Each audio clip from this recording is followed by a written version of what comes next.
Hello everyone, this is Reverend Dr. Roger Paul here with my wife, Reverend Diane Paul, and my group. And tonight we were studying paper 76, the second garden. And that starts on page 7601.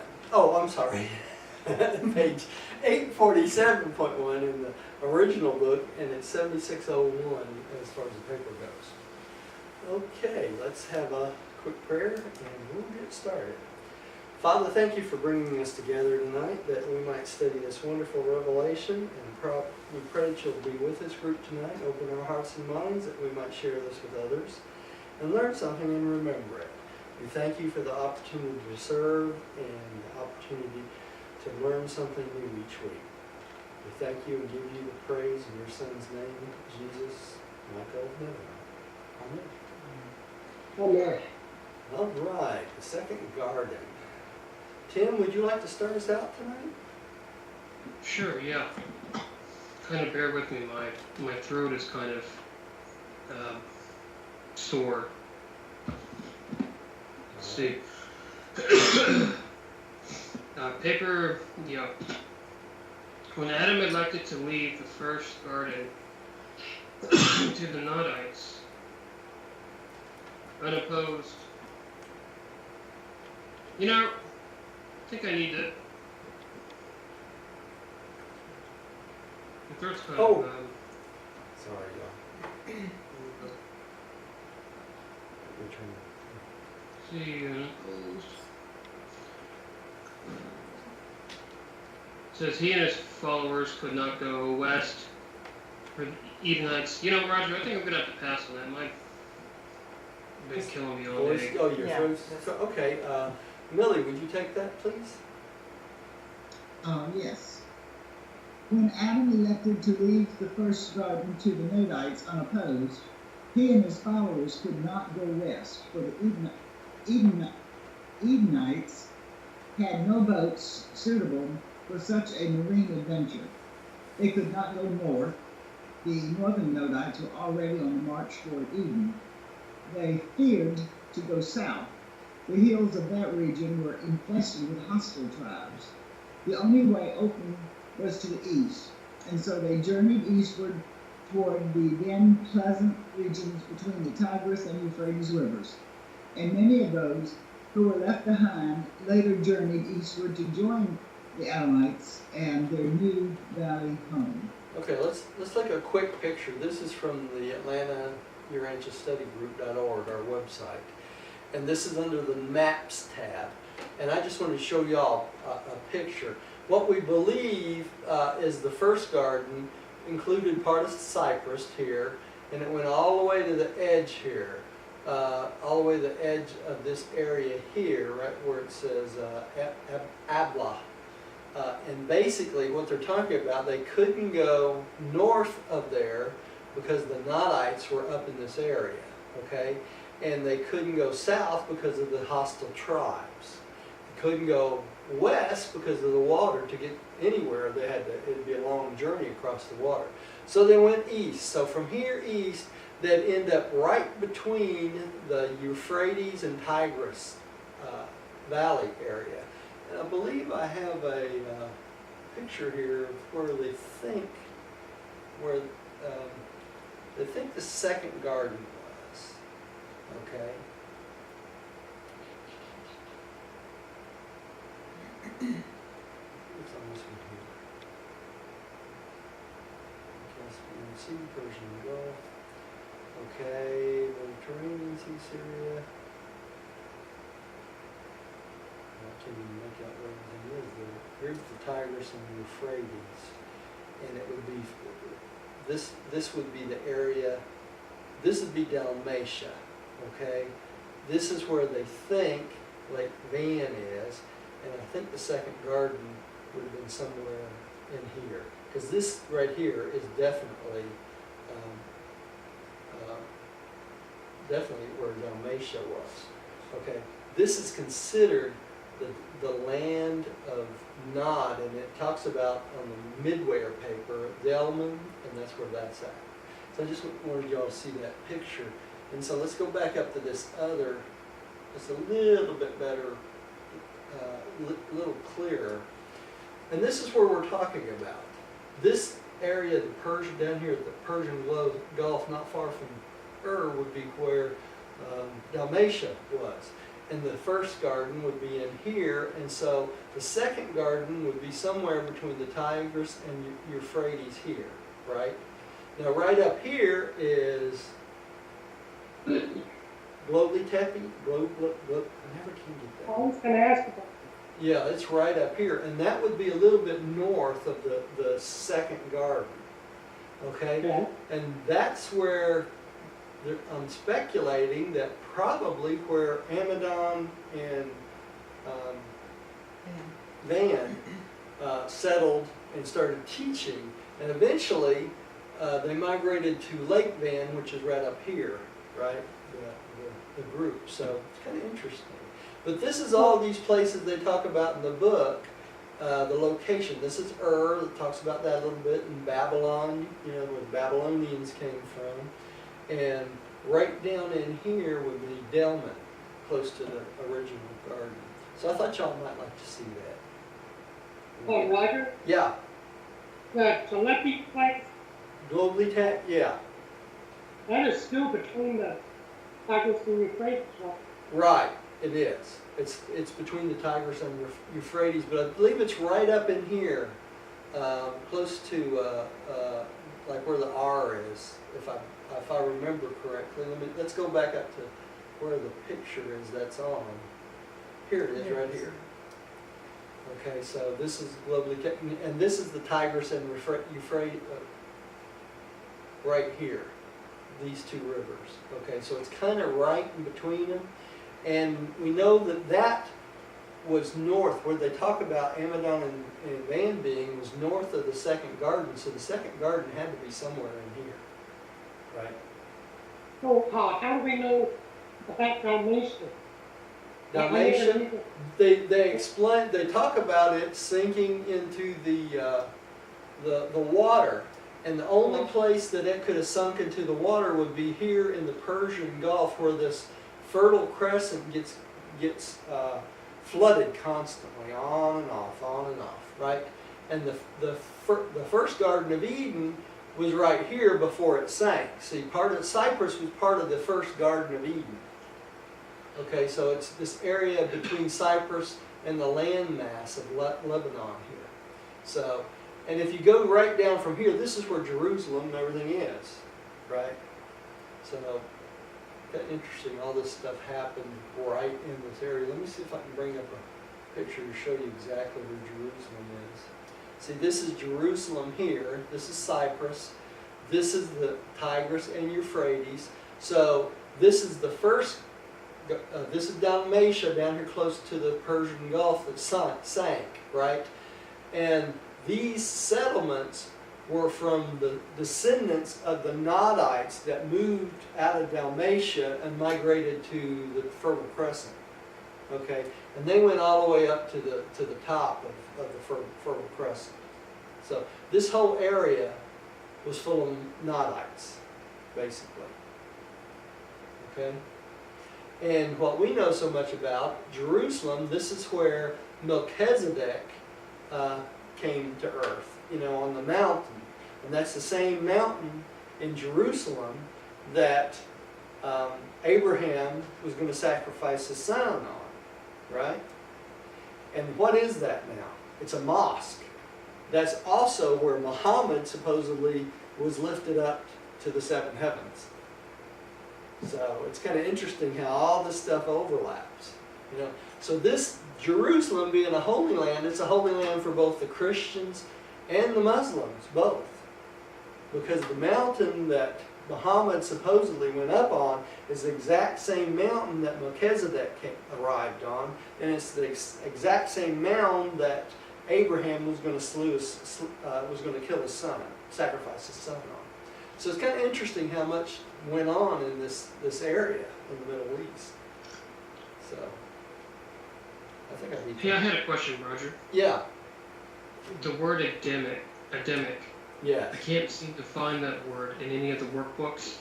Is that in reference to the material sons and daughters incarnating? Or what does the word Adamic mean? That means a descendant of Adam. That's what that means. And it calls them, it refers to them as the Edomites too, so they're one and the same. Yeah. Yeah. Adamic and the Edenites. Now the Edenites included the Nodites, the Nodites that had moved to the garden to help build the garden and that sort of thing. And those in the second garden were the Nodites that migrated there to help out Adam and Eve, right? But the Adamic descendants were the descendants of Adam and Eve. That's the difference. Does that make sense? Yeah. Does that clear that up, Tim? It Okay, wasn't, thank you, Roger. Yeah. it really wasn't clear in that paragraph though. You know, how did they I didn't use think it was Adamites? anyway. Yeah. The Adamites. And that was Adam and his descendants. Okay? Alright. Let's see if I can find the clicker again here. Alright, let's keep going. Rodney, I think you're next. Okay. Cain and Samson were both born before the Adamic character had reached this destination between the rivers in Mesopotamia. Leota, the mother of Samson, perished at the birth of her daughter. These suffered harms, but survived, owing to superior strength. Eve took Samson, the child of Leota, to her bosom, and she was reared along with Canaan. Samson grew up to be a woman of great skill. She became the wife of Sargon, the chief of the northern blue races, and contributed to the advancement of the blue men of those times. Okay, so Cain was the child of Eve and Cano, right? Cano was killed when the tribes came in and from the garden. I mean the garden dwellers overran the local tribe and killed everyone, man, woman, and child, right? Because they heard about what happened, right? Sansa was the child of Adam and Leota, right? And Leota died in childbirth. Okay, so the two individuals that contributed it to the default were both, one was killed or murdered and the other one died in childbirth, right? But the two children, Cain and Sansa, were the progeny of that default, okay? So that's what they're talking about here. And so, yeah. Somehow or other, I had the idea that that child was Adam. Pardon me? Say that again? I had the idea that that was Abel. I thought that Cain's child was... No. Abel was the first child born in the second garden of Adam and Eve. So here, they already had children born before Abel. But he was the very first born in the second garden. Okay? Cain was born before that, okay, just shortly before that, and that was from the mating of Cano and Eve, right? Abel was born in the garden, in the second garden? In the second garden, yeah. He was the firstborn child after Cain of Adam and Eve. Okay. Okay? So they grew up pretty much the same time. Sansa was the child of Adam and Leota. Okay? But Abel was the child of Adam, of Adam and Eve? Yeah, Abel was a child of Adam and Eve. That's right. In the second garden. In the second garden. Very firstborn in the second garden. And Cain and Sansa were both born before the Adamic caravan had reached its destination. So they were Right. traveling when Yeah. they were born. Yeah. They were going towards the second garden when they were born. Right. Okay, so the actual firstborn of the garden would have been Abel, right? Okay.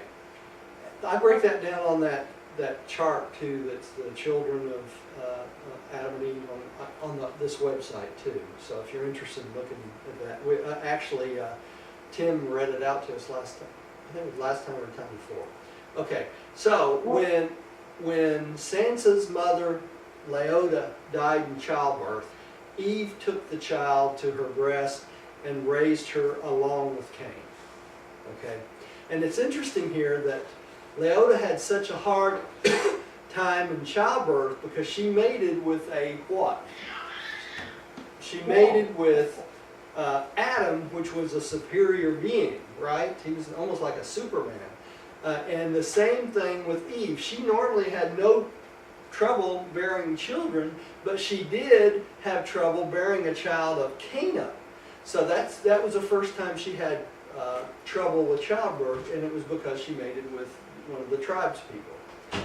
And so it's kind of interesting. And it's also interesting that because of their bloodline, Cain went off, and we'll find out what happened to him a little bit later. It's a very interesting story. But Sansa grew up to be a great woman also in her own right, being the wife of Sargon. And he was the chief of the northern blue races. So the northern blue races got a huge influx of violet blood through whom? Sansa. Okay? So, and that was the start of what? The white race. The blue race was. Okay? And so it's kind of interesting how they trace all this down, and they know exactly what happened to everyone. Okay. Oh, Roger, Yeah. did Abel being the firstborn of Adam and Eve in the second garden, Right. was Abel any different than the children Adam and Eve had in the first garden? Say that again, Rodney. You broke up on one part of that. So.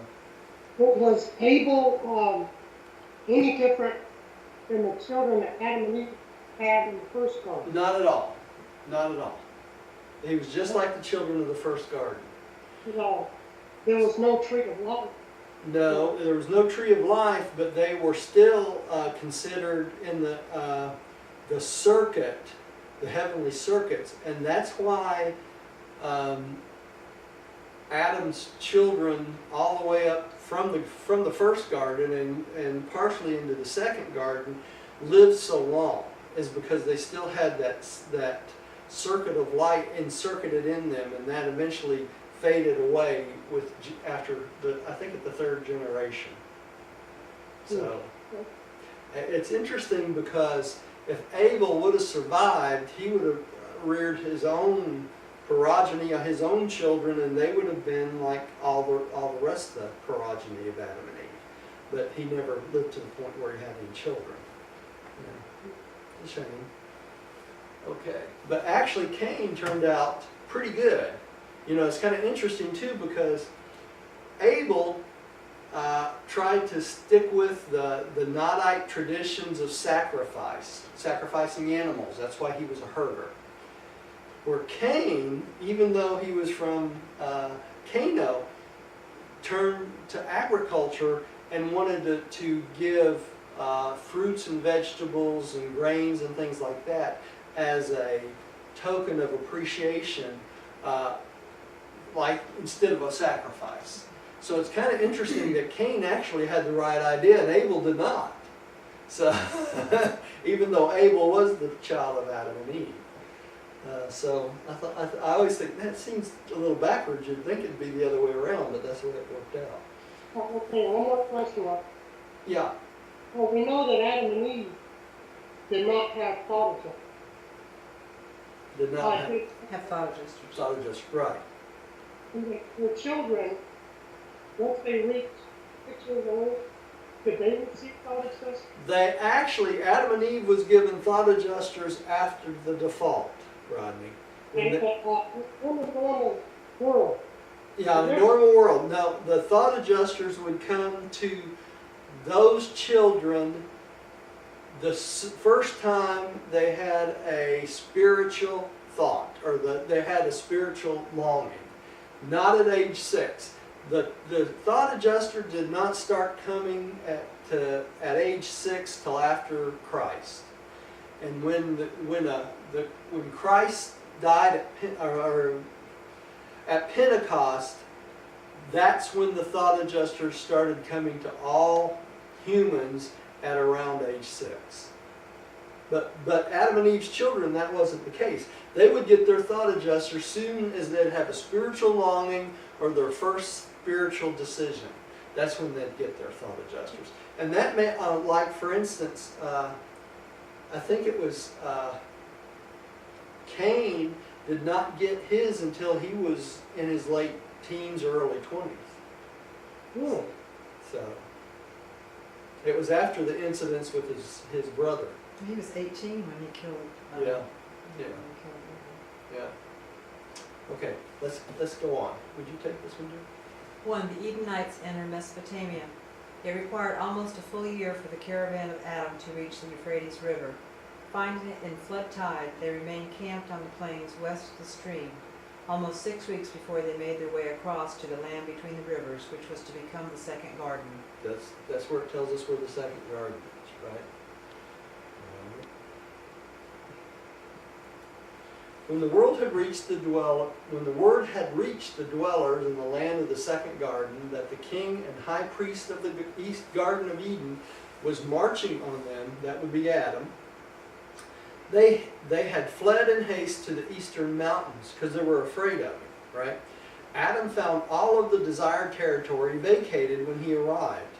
And here in this new location, Adam and his helpers set themselves to work to build new homes and establish a new center of culture and religion.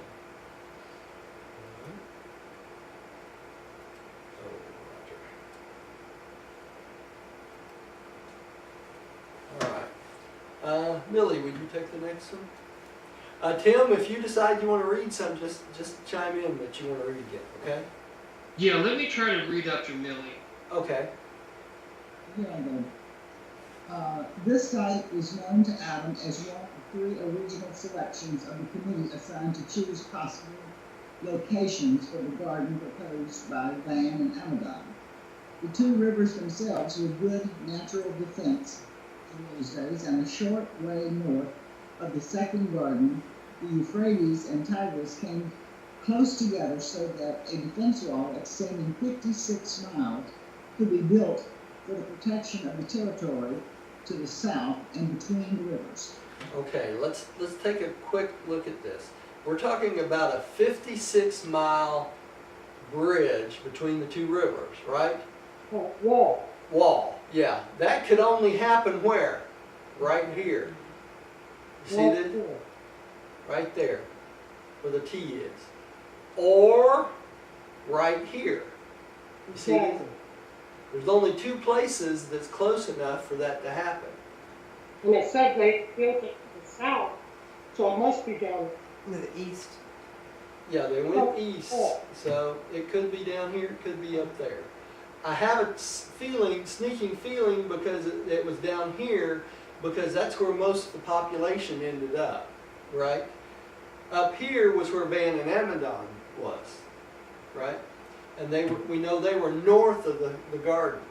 So, but anyway, they did create a wall there, 50 So they built the wall to the north. to the north. So it would be inside here where Irma, Sumner, and that sort of thing is, right? This is one of the 3 locations that the Midwayers suggested they build the garden. Is the most appropriate. This says that a short way north of the second garden, the Euphrates and Tigris came close together.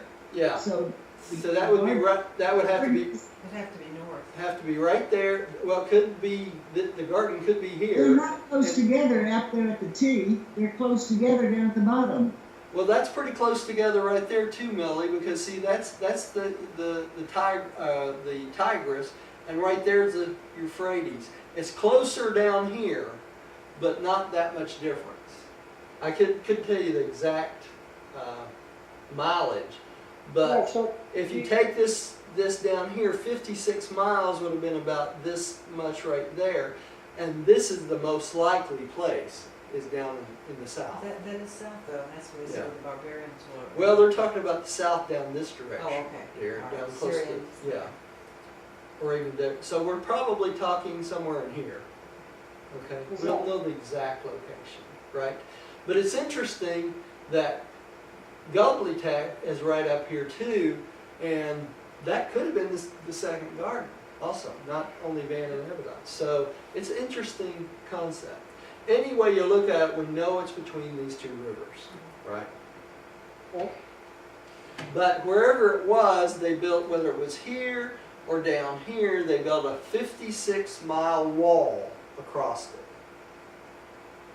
Now think about that. It's a long walk. That's a long wall. So regardless of which location it's at, somewhere there's probably remains of that wall. That's the point I wanted to make.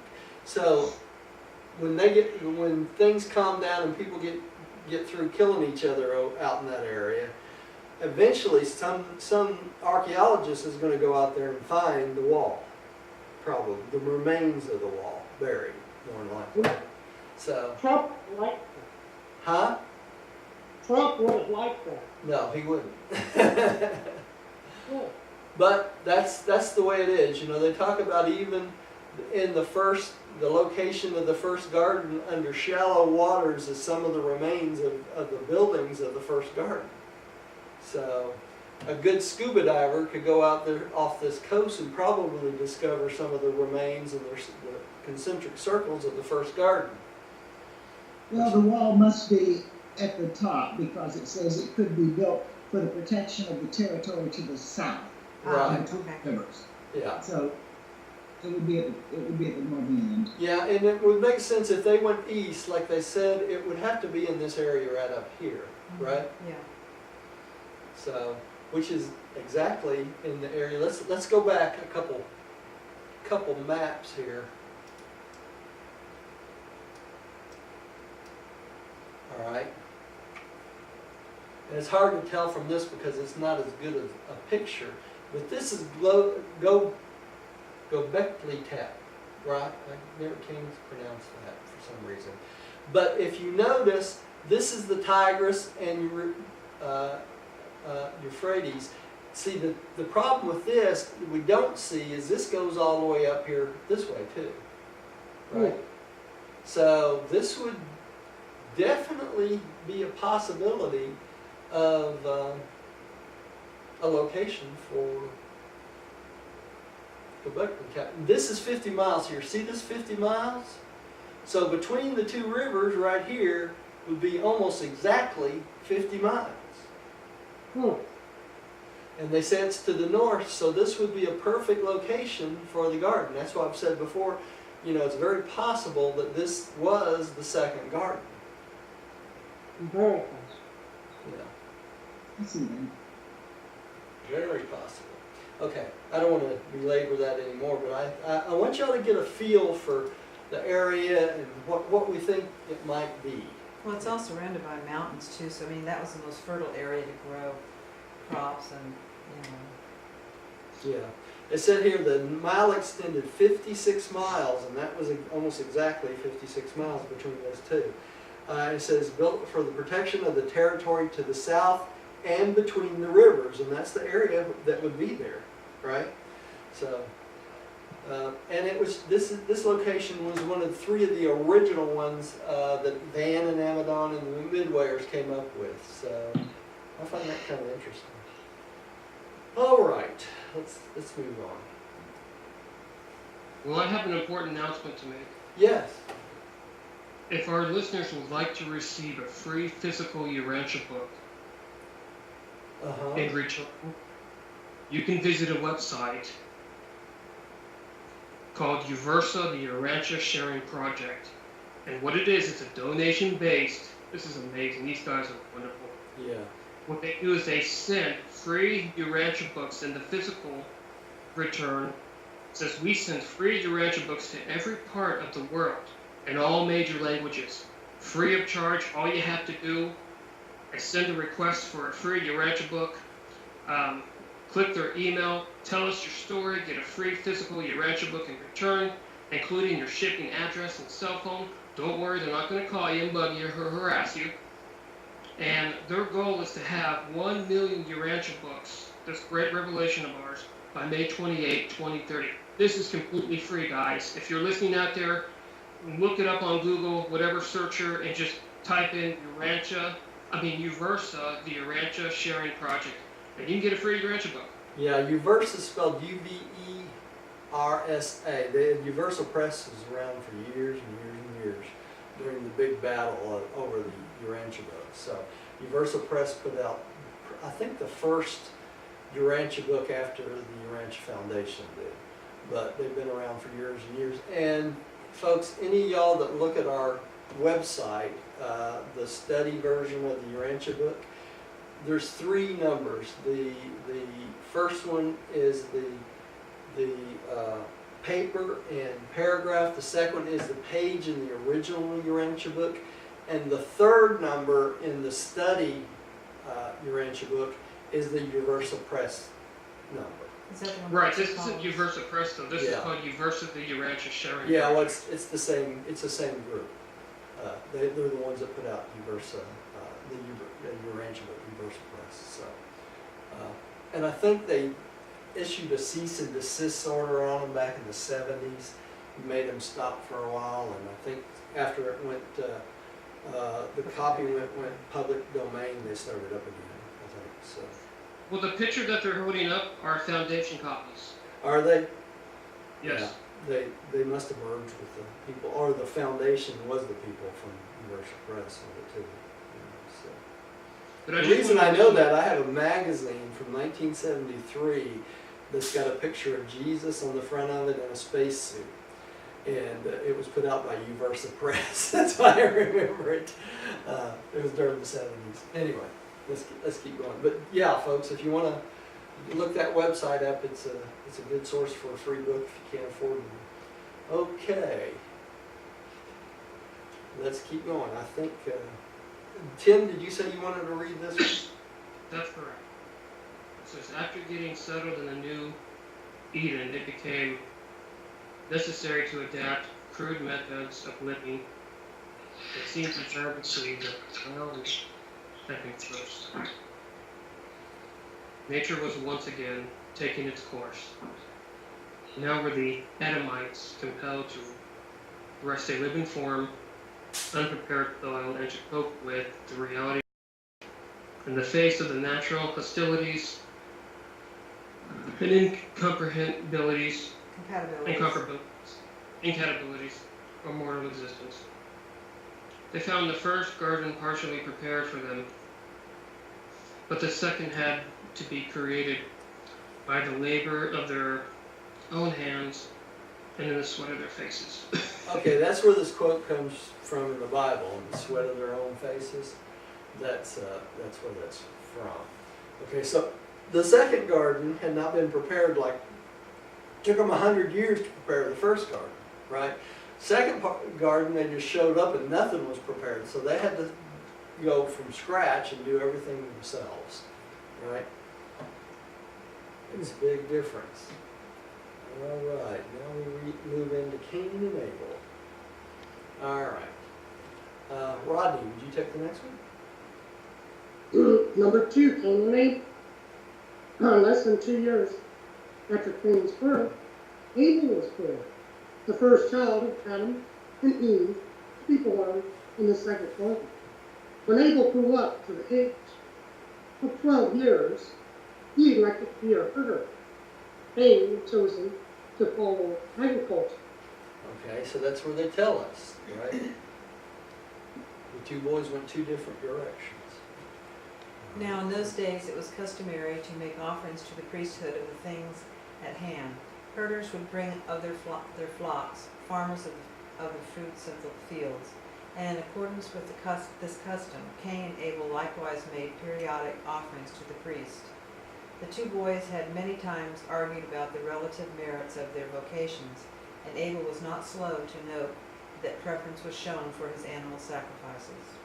In vain did Cain appeal to the traditions of the first Eden, to the former preference for the fruits of the fields, but this Abel would not allow, and he taunted his older brother in his discomfiture. So Cain followed the practices of the first garden, giving fruits of the field. And then Abel gave animals for sacrifices. And what are they talking about to the priest? in both the gardens, they had the Nodites who started, and basically the descendants of Adam and Eve created the priesthood. And the priests in those days were those who inspected for sanitation and things like that. They did the religious ceremonies and married people and that sort of thing. We can't get them confused with the later priests that got pretty corrupt. Okay, and part of the good priests were part of Seth's ancestor, the Sethite priests. When they first started out, they followed these practices. And so the people of the garden would give offerings to help support the priest, because the priest didn't work at other vocations, and it was considered a tithe to the work of God, right? And of course it got moved around through time, okay? In the days of the first Eden, Adam had indeed sought to discourage the offering of animal sacrifice, so that Cain had a justifiable precedent for his contentions. It was, however, difficult to organize the religious life of the second garden. Adam was burdened with 1,001 details associated with work of building, defense, and agriculture. Being much depressed spiritually, he entrusted the organization of worship and education to those of Nodite extraction who had served in these capabilities in the first garden. And even so,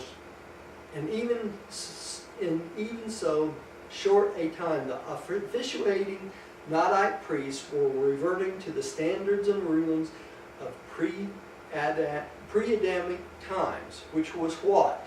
They sacrificed animals for everything, right? Okay. So hey Roger, the word pre-Adamic times means they sacrificed animals, everything? Yeah, well, pre-Adamic times would just be anything before Adam. Okay, so That's correct, okay. yeah, the time between Adam and Dalmatia, right? That would be considered pre-Adamic time. All right. Millie, would you take the next one? Roger, Yeah. so tribes became superstitious and felt like they felt like they needed to offer sacrifice. I didn't understand that question, Rodney. Say that again. Pre-Adamic tribes Right. felt like they needed to give Yeah. a sacrifice. That's right, Rodney. They felt like, inherently, they felt like there was a need for a sacrifice. They didn't feel like they were worthy of anything good happening in this life. Okay? You remember, that before Adam and Eve came along, there was no humor in life or anything like that. Everything was very serious. So it was kind of an insurance policy for them to sacrifice an animal to the concept of their gods or God or whatever they thought was God to gain favor.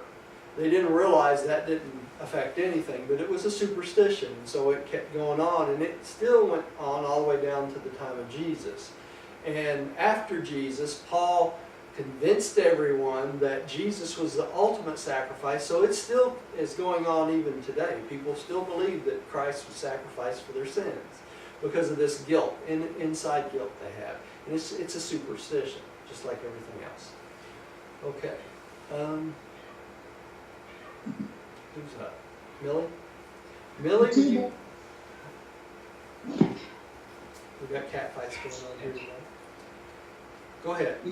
Is it I me? can read Yes. verse 5, if that's okay. The two boys never got along well, and this matter of sacrifices further contributed to the growing hatred between them. Abel knew that he was the son of both Adam and Eve, and never failed to impress upon Cain that Adam was not his father.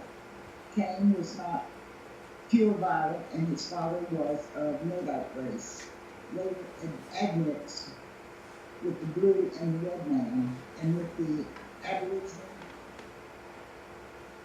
Adamic stock. And all of this, with Cain's natural bellicose inheritance, caused him to nourish an ever-increasing hatred of his younger brother. Okay, so the Nodites were very bellicose because they came from the Dalmatia 100, right? And so He by nature was already felt like he was a privileged person being of that Nodite stock. And him mixing with the violet blood, it made him feel even more special. Okay?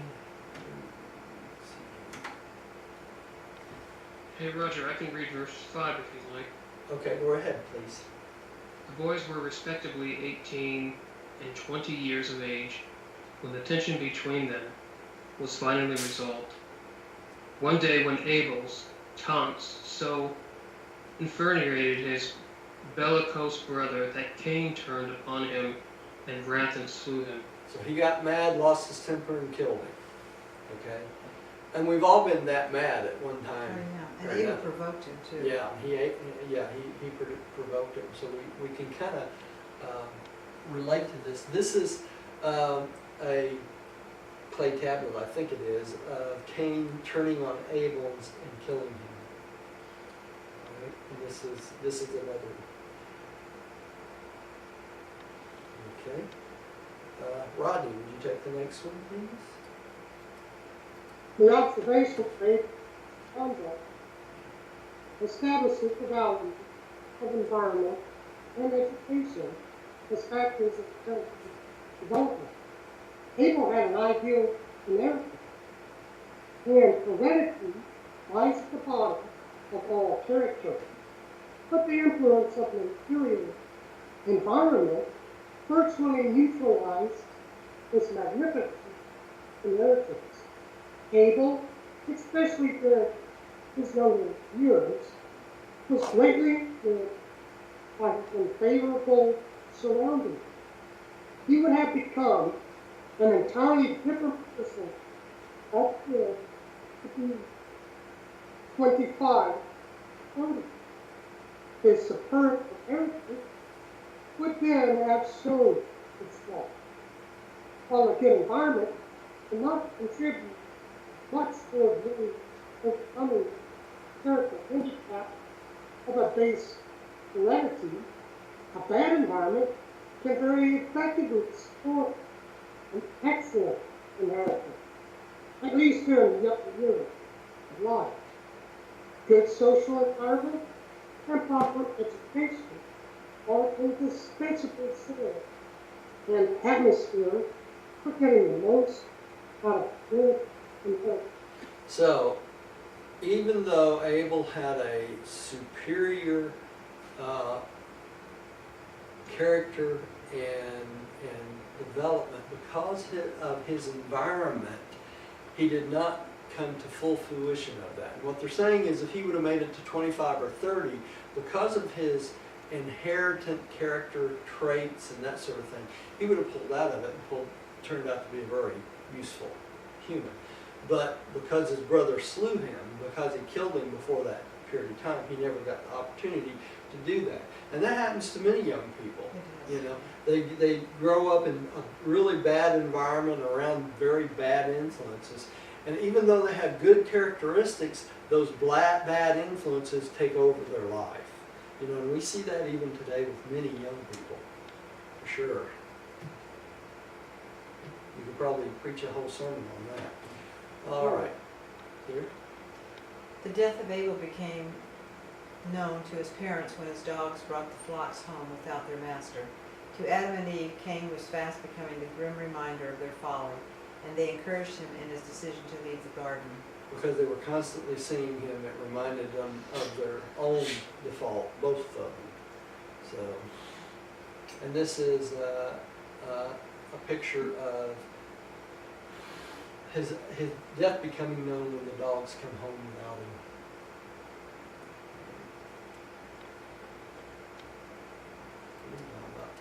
Right. Cain's life in Mesopotamia had not been exactly happy since he was in such a peculiar way symbolic of the default. It was not that his associates were unkind to him, but he had not been aware of their He had subconscious. not been unaware. He had not been unaware of their subconscious resentment of his presence. But Cain knew that since he bore no tribal mark, what's that? A tattoo or a burn or something signifying that he was in a tribe. like the tribal marks we have today, tattoos, right? He would be killed by the first neighboring tribesman who might chance to meet him. Is that not true in the inner cities? If one group don't have their tribal mark, when they go to another group, they end up getting killed. But why wouldn't he have had a mark? for Because his those parents? that lived in the garden bore no tribal mark. Adam would not allow it, Okay. okay? They wouldn't tattoo their skin. They Okay. wouldn't burn their skin with a mark on it, okay? That's the two ways they did it. Fear and some remorse led him to repent. Cain had never been indwelt by an adjuster and had always been defiant of the family discipline and disdainful of his father's religion. But he now went to Eve, his mother, and asked for spiritual help and guidance. And when he honestly sought divine assistance, an adjuster indwelt him. That's when he got his adjuster, after he killed his brother. And this adjuster dwelling within and looking out gave Cain a distinct advantage of superiority, which classed him with the greatly feared tribe of Adam. Okay? So the tribes people sensed that these men that had adjusters had something superior in them. Okay? I'll be happy to read the next one, Roger, if you want. Yeah, go right ahead. And so Cain departed from the land of Nod, east of the second garden. He became a great leader among the one group of his father's people, and did to a certain degree fulfill the predictions of Seraphatasha. For he did promise peace Promote. between this division of the Nodites He did promote. and promote peace between this division of the Nodites and the Adamites throughout his lifetime. Cain married Ramona, his distant cousin, and their first son Enoch became the head of the Elamite, Nodites. Nodites, and for hundreds of years, the Elamites and the Adamites continued to be at peace. You recognize this name down here? Is Enoch the same one in the Bible? Probably was. We don't know for sure that it's the exact same one, but Enoch was the first to fuse with his adjuster, remember? And taken up in a flame of fire. So it could have been Cain's son. Was the first one to fuse. We can't say for sure because it does not say that, but we do know that Enoch was the first to fuse, right? And this is a picture of Cain departing for the land of Nod. And you notice he took a whole tribe of people with him. Yeah, he didn't go by himself. Interesting. That's not him in the front, is it? Probably supposed to be, you know. These artists, they take great latitude. Right. Good awareness. Yeah. Let me ask a question. Is somebody tapping? Yes, we got a cat in the background. They're fighting tonight for some reason.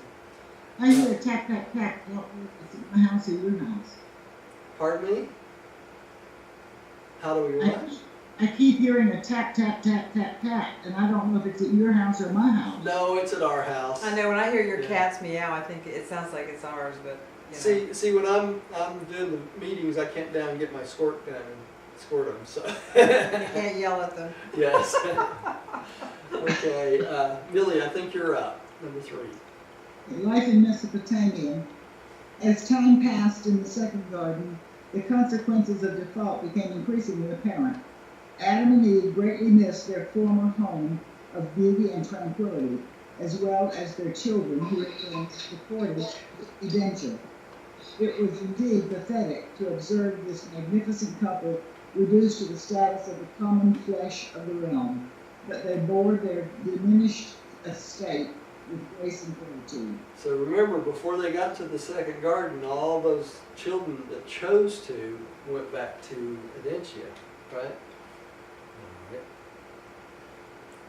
It's kind of like people, you know, when they become ill and are not able to work and they lose their position, you know, I mean, there's a similarity, there's a Yeah. role there, you know, where they just, you know, get no longer to function on, Yeah, they on a certain level. stay depressed all the Yeah. time. Yeah. Rodney, would you take the next one, please, sir? Sure. Adam wisely spent most of the time training his children and their associates in civil administration, educational effort, and religious devotion. Had it not been for this foresight, pandemonium would have broken loose upon his death. As it was, the death of Adam made little difference in the conduct of the affairs of his people. But long before Adam and Eve passed away, they recognized that their children and followers had gradually learned to forget the days of their glory in Eden, and it was better for the majority of their followers that they did forget what they were not so likely to experience dissatisfaction with their less fortunate environment. All right. Notice how what happened affected everybody, didn't it? The civil rulers of the Adamites were derived hereditarily from the sons of the first garden. Adam's first son, Adam ben Adam, founded a secondary center of the violet race to the north of the second Eden. Adam's second son, Eveson, became a masterly leader and administrator. He was the great helper of his father. Eveson lived not quite so long as Adam, and his eldest son, Jensed, became the successor of Adam as a herd of the Adamite tribes. The head of that. As the head of the Adamite tribes. So after Adam died, it was Jensed that took over the second garden, really, and the people of the second garden.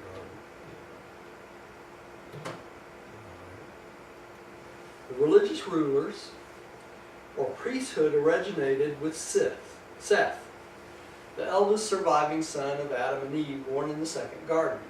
He was born 129 years after Adam's arrival on Urantia. Seth became absorbed in the work of improving the spiritual status of his father's people, becoming the head of the new priesthood of the second garden. His son Enos founded the new order of worship, and his grandson Kenan constituted the foreign missionary service to the surrounding tribes near and far. So it was Seth that started the Sethite priesthood. Okay? I'll take the next one, Roger. All right. The Sethite priesthood was a threefold undertaking, embracing religion, health, and education. The priests of this order were trained to officiate at religious ceremonies, to serve as physicians and sanitary inspectors, and to act as teachers in the school of the garden. Okay, so that was the original function of the Sethite priesthood. Okay. So the Sethite priesthood were descendants of Adam. Yeah, it was the trained. They were trained by Seth, who was a descendant of Adam. Okay. Okay, Millie, I think you're up. Adam's caravan had carried the seeds and bulbs of hundreds of plants and cereals of the first garden with them to the land between the rivers. They also had brought along extensive herds and some of all the domesticated animals. Because of this, they possessed great advantages over the surrounding tribes. They enjoyed many of the benefits of the previous culture of the original garden. Roger, that was quite a caravan. Quite a Really, caravan. that's huge. That's right. That's Yeah, right. It's amazing that they weren't attacked on the way or anything like that. Right. Yeah, I want to hear something. A side note I found interesting. I was looking at this magazine tonight. It's Food for Patriots. It's for emergency Yeah. food and stuff. And Yeah, they I've got offer, one. huh? I've got one of their supplies. Yeah, I got a little supply of them too. But they offer, one of their things they offer in this magazine I thought was really interesting is you can buy a whole year's supply of food. But also in this package comes seeds, so that if some natural disaster happens and you lose, you have enough food to survive for a year. But you have a whole stock of every kind of seed you can think of so that you can start growing your own food after that, Yeah, if the ground is not contaminated. if the ground's not contaminated. But I thought that was Yeah. kind of interesting. I just saw it tonight. All right. Dear, you take the next one? Up to the time of leaving the first garden, Adam and his family had always subsisted on fruits, cereals, and nuts. On the way to Mesopotamia, they had for the first time partaken of herbs and vegetables. The eating of meat was early introduced into the second garden, but Adam and Eve never partook of flesh as a part of their regular diet. Neither did Adamson nor Edison, nor the other children of the first generation of the first garden become flesh eaters. So they all were pretty much vegetarians at this, when they first got there. And later on, Oh. yeah. Just makes you wonder why. Well, probably because they were used to that kind of diet when they were on Adentia, because probably that was their diet on Adentia, so that's what they were naturally used to. So that's what they trained their children as, and it's kind of interesting that their descendants, well, it says so in the next paragraph, I think, descendants, or the next one after that, I'm not sure, ended up being the people of India. And most of the people in India do not eat animals, so it's kind of interesting. Cows in particular. Yeah. All right. Am I up here? Yes, yes. The Adamites greatly excelled the surrounding peoples in cultural achievement and intellectual development. They produced the third alphabet and likewise laid the foundation for much of that what was the forerunner of modern art, science, and literature. Here in the lands between the Tigris and Euphrates, they maintained the arts of writing, metalworking, pottery making, and weaving, and produced a type of architecture that was not excelled in thousands of years. It's interesting here it says that they excelled in metalworking, pottery making, and weaving. So this is what? 39,000 years, well, about 30,000 years before the proposed first metalworking, which was supposed to be about 9,000 BC, when it actually started around 39,000 BC. Okay?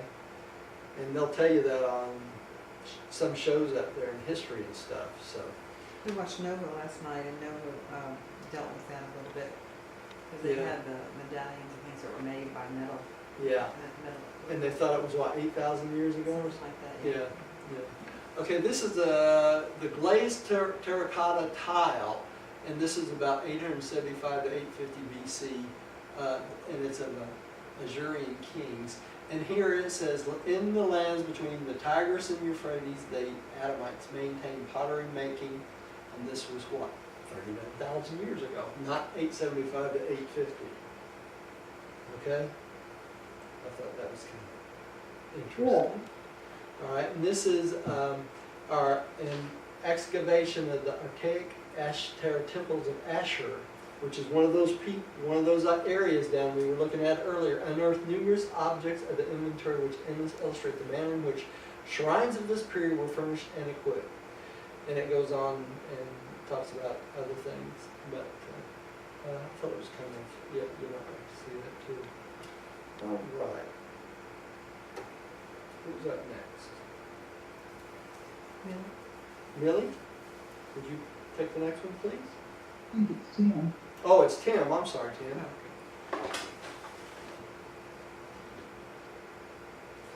If he wants to.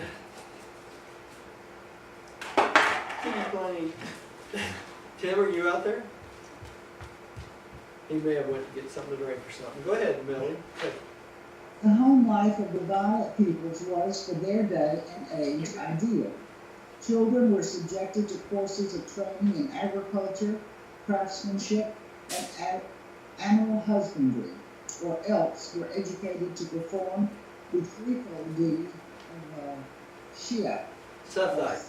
Sethite, to be priest, physician, and teacher. Okay, so that was their two courses of actions, right? Rodney, did you take the next one? Yes. How do you pronounce that? Sethite. Sethite. Sethite, yeah. Right. Okay.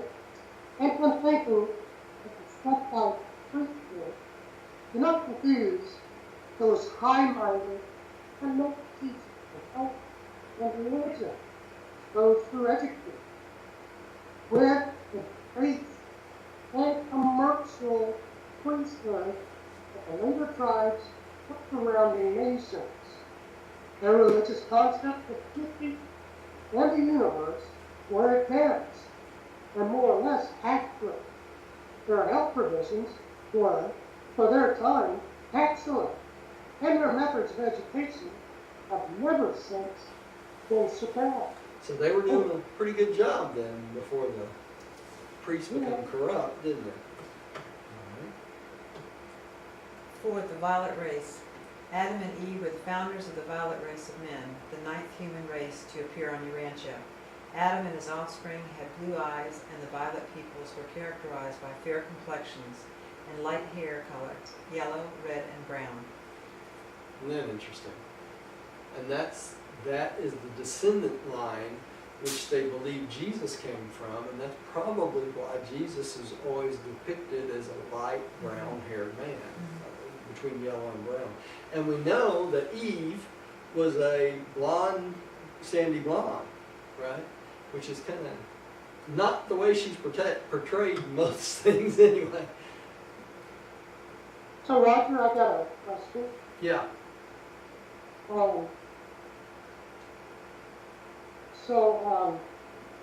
Isn't that what Nazi Germany or Hitler was after? Blue-eyed blondes, yeah. No, he was after a totally pure race, and he felt like the Swedish or the light-haired races were the best of all the human stock. That's what that was all about. But he wasn't blonde. He wasn't had blue blonde-haired, eyes, so- blue-eyed. He was a dark-haired little short guy, you know. But he felt like the one race that would be best for the planet was the blonde, light blonde, you know. Because he was a Nazi god. Because he was a Nazi god, that's right. So, right. And it's interesting, we were watching this thing on Nova last night, and they were talking, they unearthed this Buddhist mask that's one of the earliest ones anybody's ever unearthed, and they had the Nazi swastika on the mask. So the Buddhists used the swastika long time before the Nazis got a hold of it. So anyway, all right. So what was it symbolic of? It was a religious symbol. I know, but what and did it that's why Goering, I think it was, who was in, and you know how Hitler was into every kind of occult, every kind of religion, every religious artifact that he could find, and that's one of the artifacts they were after constantly was the swastika, and that was because Goering and his men, they had their own priesthood and that sort of thing. They made a religion out of it. So You know, he actually inverted it too. yeah, he did. He did. So okay, dear, I think you're up. Yeah. Again? Yeah. That was quick. Okay. Eve did not suffer pain in childbirth, neither did the early evolutionary races. Only the mixed races produced by the union of evolutionary man with the Nodites and later with the Adamites suffered the severe pains of childbirth. Notice what happened, what they're talking about there. So when the Nodites and the Adamites, or the violet blood mixed, that's when the childbirth pain came in. Okay, and that's why Eve, the first time she felt pain on childbirth was giving birth to Cain, right? Oh, Interesting how everything fits together. I wonder if she still did she still suffer from childbirth with her other children even though they were from Adam? Probably not. If they were pure violet, she probably didn't have pain upon birth because there wasn't that mixed blood involved. I wonder if that has anything to do with women that give birth and they don't even know they're pregnant, or that they don't feel any pain and they just give birth and others go through hell. Yeah, maybe. Yeah. I Maybe. mean, really, it's because it's very painful. Okay, who's up? I guess I just read this. Oh, it's my time. Okay, Adam and Eve, like their brethren on Jerusalem, were energized by dual nutrition consisted of on both food and light, by certain superphysical energies unrevealed on Urantia. That's what I was talking about earlier. The Urantia offspring did not inherit the parental endowment of energy intake and light circulation. They had a single circulation, the human type of blood sustenance. They were designatedly mortal, though long-lived, albeit longevity gravitated toward the human norm with each succeeding generation. Are you going to study with us tonight? Do y'all see my friend here on the podium? This is my favorite. Yeah, he's so cute. He's my favorite cat. It's a she. That's She's a, What's she? she's a sweet. What's her name? This is Gloria. Hey, Gloria. She's a very sweet cat. She is. She's She exceptional. is. And Gloria, you can't stay up on the podium.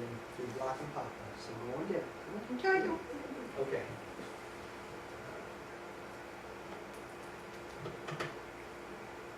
All right.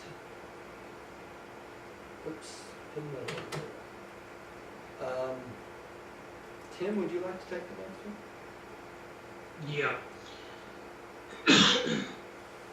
Adam and Eve and their first generation of children did not use the flesh of animals for food. They subsisted wholly upon the fruits of the trees. After the first generation, all of the descendants of Adam began to partake of daily products. Dairy. Many of them continued to follow a non-flesh diet. That was dairy products. Dairy products. But many of them continue to follow a non-flesh diet. Many of these southern tribes with whom they later united were also non-flesh eaters. Later on, most of these vegetarian tribes migrated to the east and survived as now admixed in the peoples of India. Okay, so the peoples of India, this is where they got that vegetarian diet, right?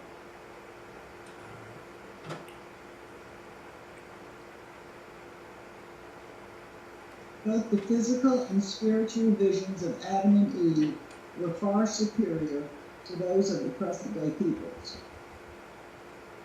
Their special senses were much more accurate, and they were able to see the Acute, Millie. I'm Not sorry, Yeah. acute, and were able to see the mid-layers and the angelic hosts, the Melchizedeks and the fallen prince Galagastiel, who several times came to confer with his noble successor. They retained the ability to see these celestial beings for over 100 years after the default.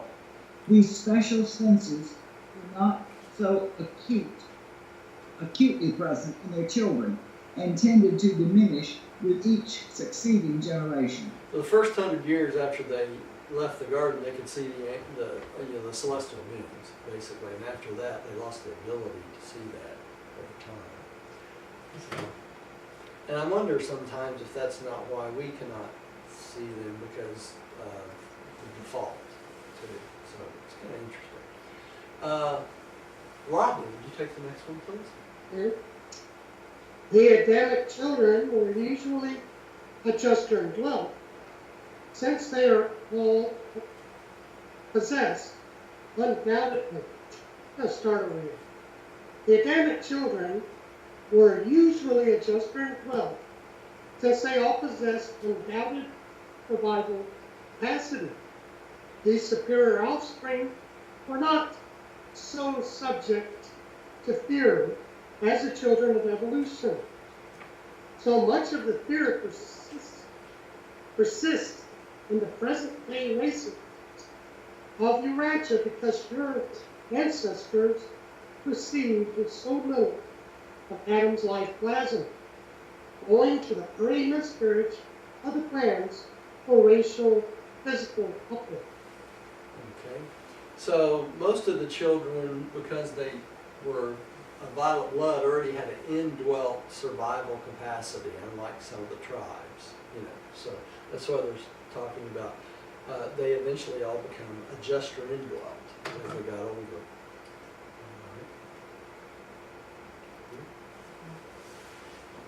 The body cells of the material sons and their progeny are far more resistant to disease than are those of the evolutionary beings indigenous to the planet.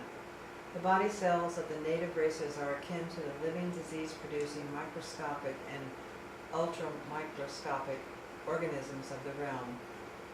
These facts explain why the Urantia people must do so much by way of scientific effort to withstand so many physical disorders. You would be far more disease-resistant if your races carried more of the Adamic life. So we would have been more resistant to disease if we would have gotten the full quota of the violet blood. And Basically. even perhaps, if we were vegetarians too. Yeah, but the problem with that is some humans require meat. They do because of our Our There's bodies. two types of people. One is the type that basically require red meat and meats to survive, and those that only require fruits and vegetables to survive. And it's a body type makeover type thing. And there's a way to determine that scientifically too. Okay, after becoming established in the second garden on the Euphrates, Adam elected to leave behind as much of his life plasm as possible to benefit the world after his death. Accordingly, Eve was made the head of the Commission of 12 on race improvement. And before Adam died, this commission had selected 1,682 of the highest type of women on Urantia, and these women were impregnated with the Adamic life plasm. It doesn't say how they were, though, does it?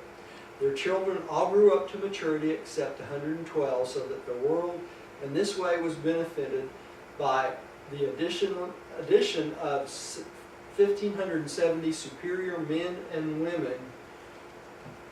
Through these candidate mothers were selected from all the surrounding tribes and represented most of the races on earth. The majority were chosen from the highest strains of the Nadites, and they constituted the early beginnings of the mighty Andite race. These children were born and reared in the tribal surroundings of their respective mothers. So 1,682 women were impregnated. They all had progeny of Adam and them. So those women went back to their tribes with these babies. So that's one of the ways that the violet blood spread. Now, it does not say how they were impregnated, does it? It just says they were impregnated with the Adamic life plasma. So it's probably not likely that Adam had relations with any of them. No, but What- he and Eve were both biologists and Biologists, had so they had- scientific.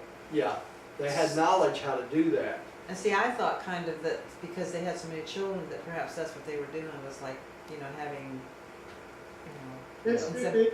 huh? That's too big. Yeah, well, Yeah, yeah. in essence, but they were using women, but they were impregnated by Adam's sperm, basically, or the life plasma is what they call it. I wonder how the children were treated if they were, Well, these women went back to the tribes, and during that period of tribes, multiple mating was common on all the tribes. So it was probably no big deal that they went back pregnant to their tribes, and they really didn't know who the fathers were. So, See, I think it would have been important to have said how that happened, because a lot of men would think, oh, cool. yeah, You know, I- he had No, relations yeah. with 1,600 women. That's probably not true. Hey, Rush, Yeah. what is your opinion with all this debate?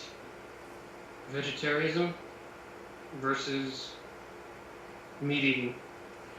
I honestly, when I was in pre-med, maybe it was when I was in school, medics. When I took the nutrition classes, one of the things we had to do, there's a scientific way of determining on each person whether they're better off eating meat or better off eating vegetables. And it's been so long. That was 30 some years ago when I went to pre-med and medical school and all that stuff. So I don't remember exactly what the test is. I'm sure you can look it up, but there's a a test you can take to determine whether your blood type is, if you're better off eating meat or you're better off eating vegetables. So I don't think that there should be a debate about what's right and what's wrong. They're both right. Neither one of them are wrong. But some people survive better, have more energy, and live better on meat, and other people survive longer, live better on just fruits and vegetables. So, but if you look it up, I'm sure you can find it online, because in nutrition it's a very common thing to take a test and determine whether you should be a meat eater or a vegetarian. You just look it up. You know, But a what lot of would your people- response be to somebody who says meat is murder? My response to them is they're just ignorant. They don't know any better. No, sometimes I So- disagree with you, Roger, because it's the way that meat is treated. It's the way that an animal is killed. That is not what we're talking about. What I'm talking about is whether you eat meat or not. You know, the way we've been slaughtering animals. But that's the way has been some people, wrong why for they don't eat thousands of meat, is years. because Yeah. they don't approve of the way Yeah, the animals are the slaughtered. way that's done has been wrong for thousands and thousands of years. Still, it's a personal That's not choice. part of the debate I'm talking about. The part of the debate I'm talking about is whether physically you need meat or physically you need fruits and vegetables. Now, everybody needs some portion of fruits and vegetables, but some humans do better on meat and some of them do better on Well, vegetables. there are substitutes for protein. and- Yeah, but it's not the same thing. Statistically It's different. speaking, though, when you look at how much land it takes to raise cattle, when you could be raising That's other not things. part of the argument I'm talking about. I know, but You know. there's a definite You know, you argument that runs parallel to You that. can go all different directions, but what's the best use of the land, what's the best use of, et cetera, et cetera, et cetera. And what's the, Because what- you have to feed grain to animals, period, to have animals slaughtered to kill. So, in essence, if you think about it, eating fruits and vegetables alone, you're bypassing the process of the meat or the animals eating it. So, it's one step closer to natural. So, anyway, so does that answer your question, Tim? Yes, but the Hare Krishnas believe that if, let's say you're a butcher or a meat eater even, that, they're gonna, you kill that animal, you're gonna come back as that animal and be killed That's- the same way as, which we know, but I know we know better because this is during the Yeah. Vedic times, which is very old and outdated. Yeah. But I just thought I'd ask your opinion on Well, that's is why. meat murder. No, it's not. It's what I consider. I call it ignorance because it's a lack of But like diets, and I understanding. think it's the way these animals are treated that's really bad. I've seen documentaries and it's Oh, yeah. It's very horrible. bad. And if Yeah. you've ever read some of the books that are out now about how they are treated, a lot of people, after they read those books, decide not to be a meat eater, regardless of whether they need it or not. They eat proteins through other sources, I vegetables. guarantee you, outside the garden, when the people outside the garden were eating meats, they were not slaughtering animals like we do today. Well, because They Adam did was humane. teaching animal Animal husbandry. husbandry, so Which he is taught them how to kill animals humanely, and we still don't do that. When Well, you it's a think very about important it, subject because Americans are so well familiar with their bodies. that Yeah. It is Yeah, very, it's important. yeah, Discuss health. yeah, it is. and I don't Here agree. in Noonan, I had several sources to buy meats that are raised properly and slaughtered properly. Right. It's all in the technique it's done, it really is. But anyway, When they say meat is murder, they're not talking about it's going to kill you. They're talking about the way the animal is treated. It's the humane or non-humane That's treatment. right. And the people that are inhumane in the way they treat animals and slaughter them they're at risk, okay? I mean, their souls are at risk as far as I'm concerned. well, let me put it this way. I think the things we do on this planet, even today, is because of ignorance. We don't know any better, okay? No one has taught these people the proper functioning of animal husbandry. That's what I think it Yeah. boils down to. Okay, so, and let's leave it at that. Okay. Very- And if you want to know, I'm a meat eater. You know, I'm not a vegetarian. My blood type is, I tested it when I was in school, and I'm the type of person that does best on meats. Other people in my class, it was about 50-50. Half of us, when we tested our blood for which type we were, half of us were better on red meats, the other half were not. So, What's your blood? O positive. But it's not just the O positive. Every type of blood has some people that are red meat, that should be red meat eaters, and others that should not. So, anyway. And most people, before they get aged, can figure out how they do best. Some people eat, when they eat meat, do not do well, you know, and other people do. So, anyway. Back to 5. Thanks for that question, Tim. Yeah. You're welcome. Yeah, I don't know about that. But let me put No, I it don't- in. I'm Keep like- in mind too that vegetables are also living things. They are. They So are. if you're really hungry, my advice to you is to eat rocks to stay full. But let me add one thing. I do not believe that people that eat meat come back as animals. They just look like them. Okay, let's keep going. Yeah, that Chihuahua looking person. Yeah, I think I know that guy now. Let's keep going. Who's up? I don't know. Okay. These same sources that I have for naturally grown and slaughtered meats also offer naturally grown and harvested vegetables. Yeah. All right. Millie, would you take the next one since we don't Tim? know? where- Section 5, Death of Adam and Eve. Oh, okay. Not long after the establishment of the second garden, Adam and Eve were duly informed that their repentance was acceptable and that while they were doomed to suffer the fate of mortals of their world, they should certainly become eligible for admission to the ranks of the sleeping survivors of Urantia. And they fully believed this gospel, the resurrection and rehabilitation, which the Melchizedek so touchingly proclaimed to them. Their transgression had been an era of judgment, and not of the sin of consequences and deliberate rebellion. Conscious and deliberate rebellion. And that's Conscious- very, very, very important. So Roger, I got a question. Yeah. On a normal world, which is a majority of worlds, what becomes of Adam and Eve eventually, like their Well- light and light? Well, they live into the era of light and life, and when the whole planet is settled in light and life, they're eligible for translation onto the path that we take. And that's when they see the thought adjuster? That's when they would receive a thought adjuster, and they'd go through the mansion worlds and go the same path we do. They go from being descending sons of God to ascending sons of God. Right? Okay, well, I find it interesting here. What I find interesting is that they're listening to the Bethesda talk about the sleeping survivor. Right. If they had never heard of this before, or, you know, on the intention. Yeah.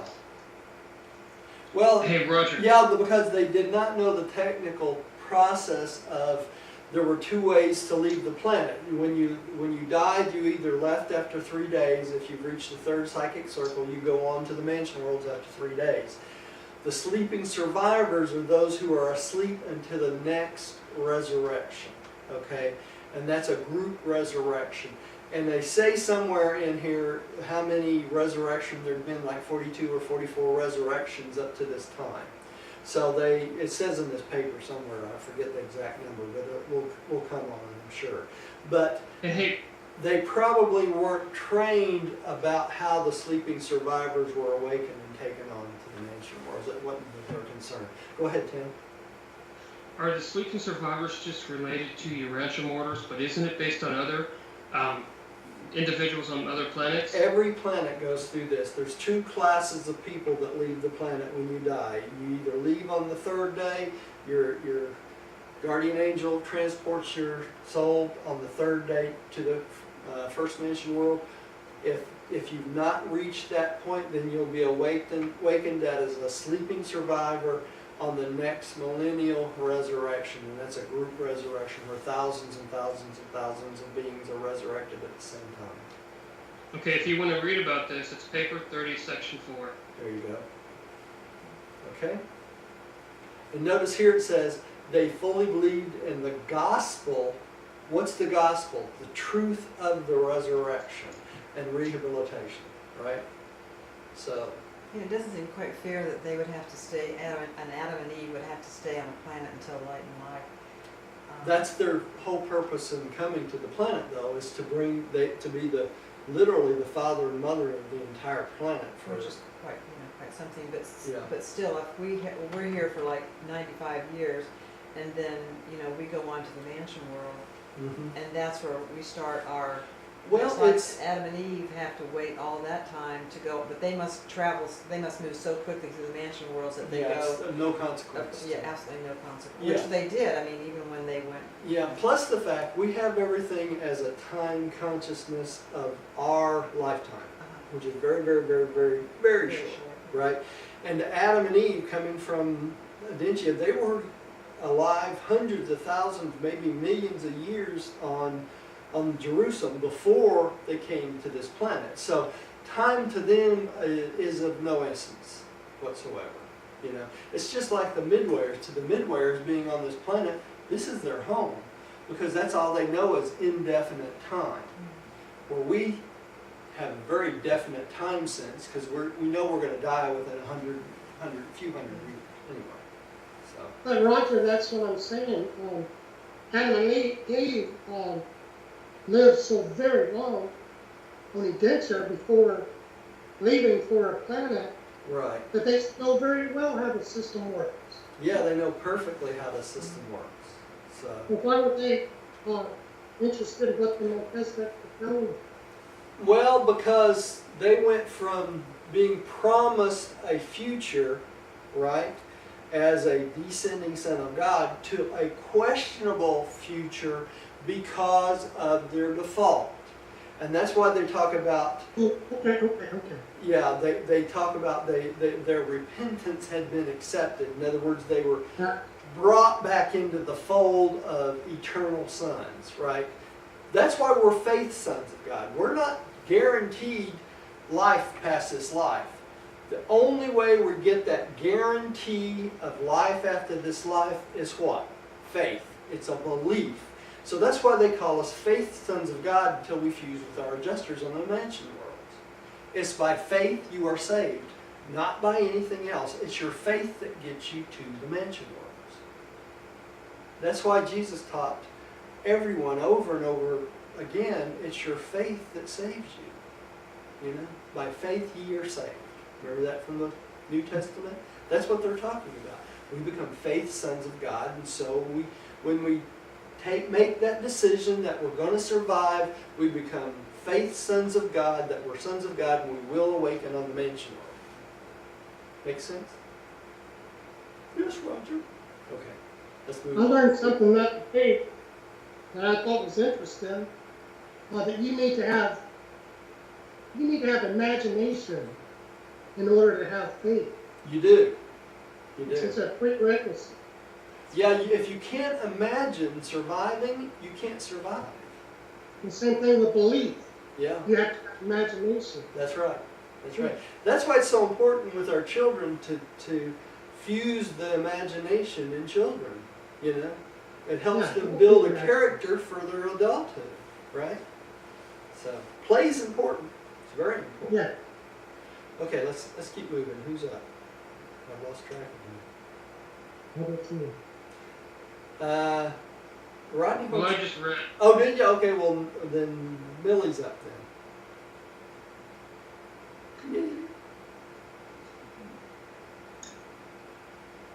Yeah. Adam and Eve did not, as citizens of Jerusalem, have thought adjusters, nor were they adjusted indwelt when they functioned on Urantia in the first garden. But shortly after their reduction to mortal status, they became conscious of a new presence within them, and awakened to the realization that human status coupled with sincere repentance had made it possible for adjusters to indwell them. It was this knowledge of being adjuster indwelt that greatly heartened Adam and Eve throughout the remainder of their lives, and they knew that they had failed as material sons of Satania, but they also knew that the paradise career was still open to them as ascending sons of the universe. There you go. Now another point I want to bring out here too, because everybody does this, I've done it myself. Adam and Eve did not come from Adentia. They came from Jerusalem, right? No, listen. Yeah, Adentia is the constellation headquarters. Jerusalem is the system headquarters, and that's where all the material sons and daughters come from. Okay, so they did not Yes, come from correct. Adentia. The shrub, that become the tree of life, came from Adentia, Okay, and that was a gift of the Most High's to them when they came to the that's planet. very important. It's very important to remember that. And I've made that mistake myself a couple times, saying they came from Adentia and they don't. So I want to make sure we were clear on that. So because they defaulted, they became human and they received thought adjusters. So then they could start to become what? Ascending sons of God, right? All right. Here. I think it's Rodney's turn. Oh, okay. Rodney, would you take this one, please? Yeah, I think it is my turn. Yeah, it is. So they go from being descending sons to ascending. Yes, that's correct. All material sons and daughters are ascending sons. What does that mean? That means they bring the revelation of God down to man. Okay? Ascending sons bring the revelation of man up to God. Okay? So, hey Roger, Adam and Eve now have thought adjusters? They have thought adjusters, yes. And they sit on the Council of 24. And where's that located at? Jerusalem. That's right. Yeah. The Council of 24. And there's probably a Council of 24 on all the systems, right? Okay. Okay, Adam, you know about the dispensational resurrection, which occurred simultaneously with his arrival on the planet. And he believed that he and his companion would probably be repersonalized in connection with the advent of the Rex Quarter sonship. He did not know that Michael, the sovereign of this universe, was so soon to appear in Urantia. He expected that the next son to arrive would be an Immortal order. Even so, it was always a comfort to Adam and Eve, as well as something difficult for them to understand, to ponder the only personal message you ever received from Michael. This message, among other expressions of friendship and comfort, said, and this is a quote, "I have given consideration to the circumstances of your default. I have remembered the desire of your heart, even to be loyal to my Father's will. And you will be called from the embrace of mortal slumber when I come to Urantia in the subordinate throne of the realm, of my realm. Do not send you before that time." Who would be the subordinate sons of my realm that might send for them before that time? The Most Highs. The Most Highs of Adentia, right? If they decided to have a resurrection, a special resurrection from Adam and Eve, that's when that would happen, and that's exactly what did happen. Okay? So Jesus guaranteed them, if it did not happen before the time he came there, that it would happen, right? So that was a personal message. That was a personal message from Christ Michael himself. It makes you wonder how it was delivered.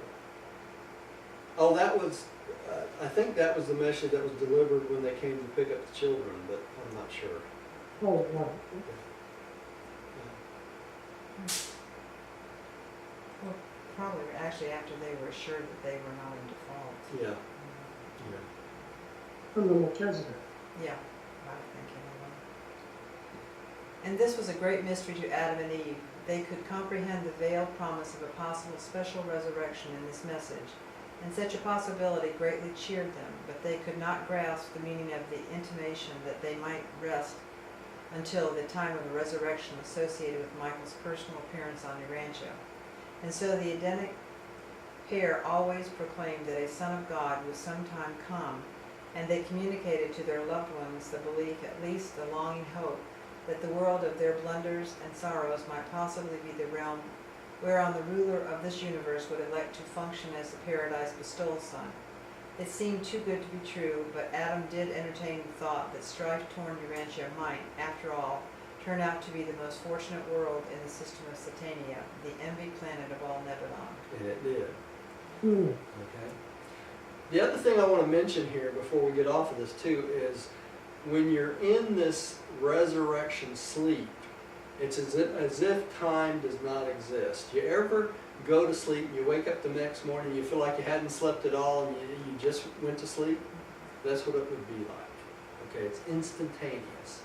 Or if you go under anesthesia for an operation, many times you wake up from the operation and think, is this when you're going to start it? It's already over. Yeah, exactly. You know?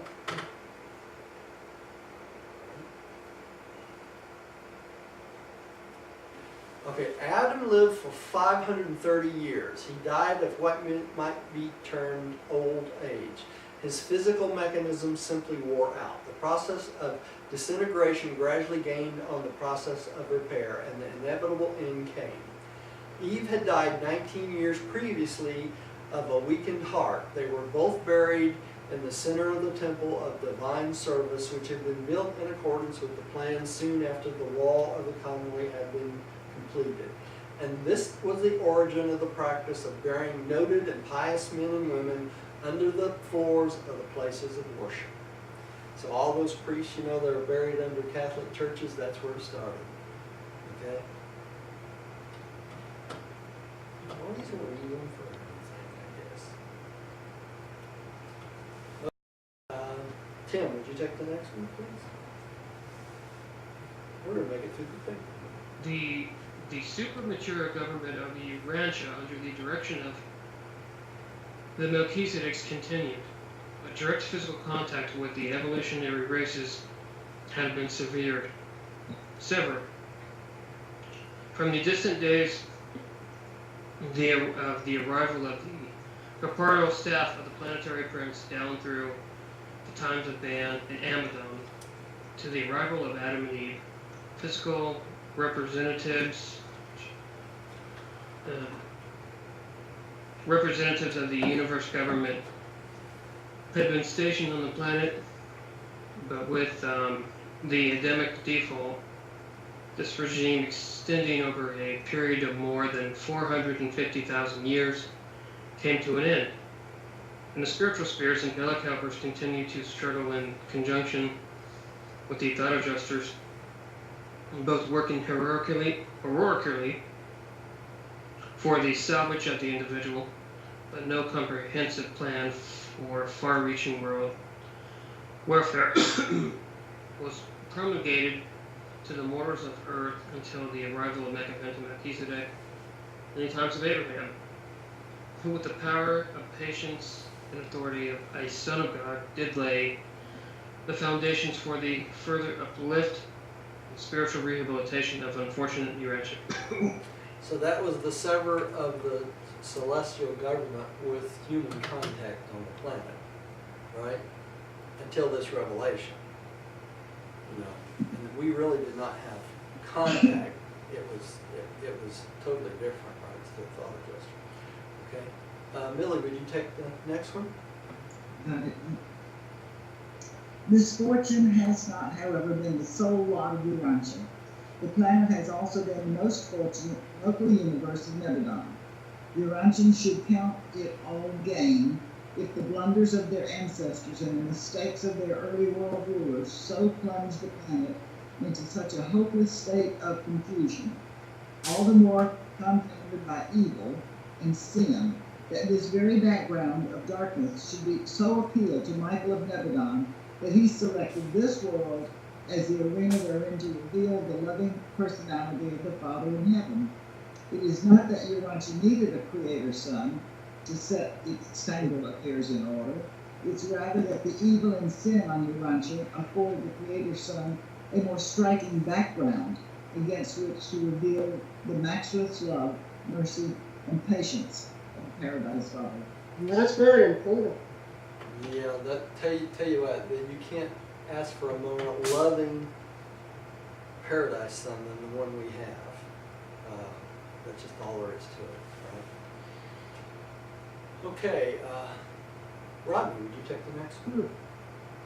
Yeah, number 6, survival of Adam and Eve.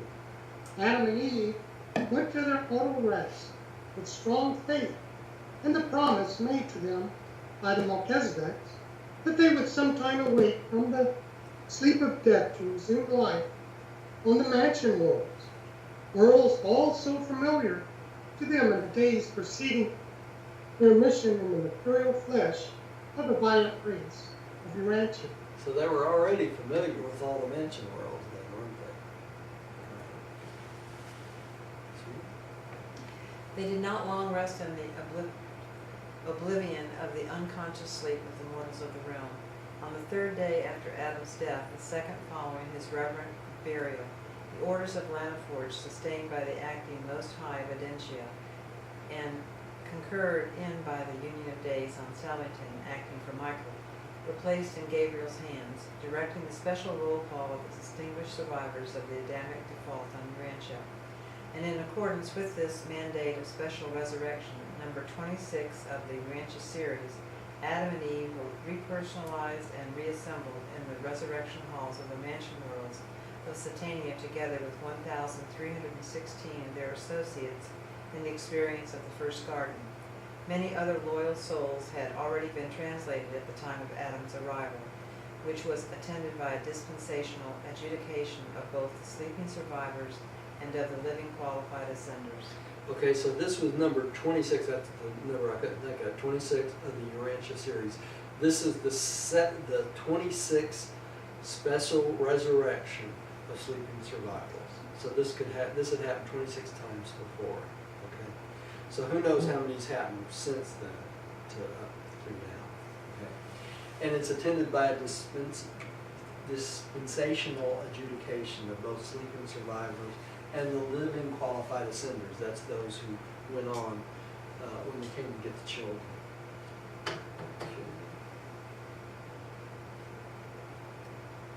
Adam and Eve quickly passed through the worlds of progression ascension until they attained citizenship on Jerusalem, once again to be the residents of the planet of their origin, but this time as members of a different order of universe personalities. They left Jerusalem as permanent citizens, sons of God. They returned as ascended citizens, sons of man. They were immediately attached to the Urantia service on the system capital, later being assigned membership among the 4 and 20 counselors who constitute the present advisory control body of Urantia.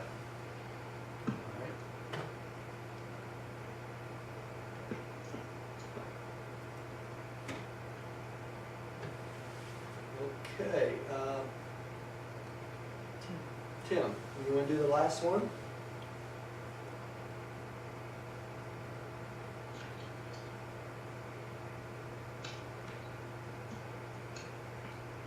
We lose Tim? We lose Tim? So, Maybe I went to get something to drink or something. Millie, would you like to take the last one? I can do that. And thus ends the story of the planetary Adam and Eve of Urantia, a story of trial, tragedy, and triumph. At least personal triumph for your well-meaning but defaulted material son and daughter, and undoubtedly, in the end, a story of ultimate triumph for their world and its rebellion-tossed and evil-harassed inhabitants. When all is summed up, Adam and Eve made a mighty contribution to the speedy civilization and accelerated biologic progress of the human race. They left a great culture on earth, but it was not possible for such an advanced civilization to survive in the face of the early dilution of the eventual submergence of the Adamic inheritance. It is the people who make a civilization. Civilization does not make the people. Presented by Salomia, the seraphic voice in the garden. All right, you made it through that.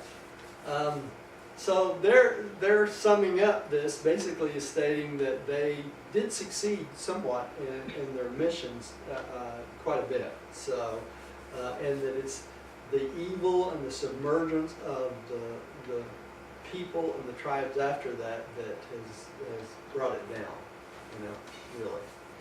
So let's have a little prayer to end our evening, and we will close for the night. Millie, would you like to pray for us tonight?